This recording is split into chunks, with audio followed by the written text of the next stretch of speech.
ভাই ও বোনেরা, আজ আমি আপনাদের মাঝে সামনে একটি বাস্তব ও বেদনাদায়ক বিষয় নিয়ে কথা বলতে চাই।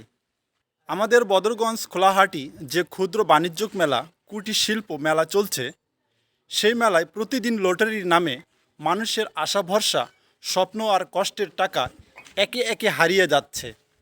একটা দৃশ্য কল্পনা করুন ভাই, একজন দিনমজুরি সারাদিন রোদে পুড়ে মাটিতে কাজ করে সামান্য কিছু টাকার হাতে পায়। তার ঘরে ছোট বাচ্চা, ক্ষুধার্ত স্ত্রী অপেক্ষায় থাকে এক মুঠো ভাতের জন্য। কিন্তু মেলার মাঠে শুনে আজ রাতে লটারি পুরস্কার বিশাল। হয়তো ঘরে চাল বিক্রি করেও, হয়তো বাচ্চার দুধের টাকা দিয়ে কিনে নেয় একটি টিকিট। স্বপ্ন দেখে আজ হয়তো আমি ভাগ্যবান হব। কিন্তু ভাই, ভাগ্যবান হয় দুইজন, আর বাকি শত শত মানুষ হয়ে যায় সর্বনাশ। যাদের চোখে ছিল স্বপ্ন, তাদের চোখে এখন হতাশার অশ্রু। যাদের হাতে ছিল কষ্ট উপার্জন করার টাকা, এখন আছে শুধু শূন্য।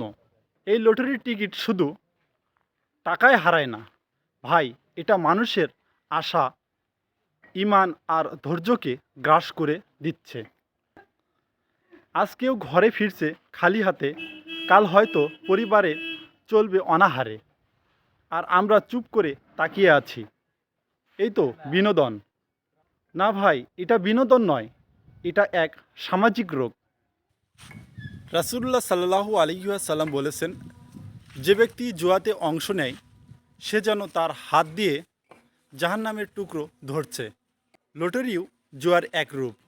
এতে হয়তো পুরস্কার আছে, কিন্তু নেই বরকত। আল্লাহ তাআলা বলেন, শয়তান চায় মদ ও জুয়ার মাধ্যমে আমাদের মাঝে শত্রুতা ও বিদ্বেষ সৃষ্টি করতে এবং আল্লাহর স্মরণ থেকে তোমাদেরকে দূরে রাখতে।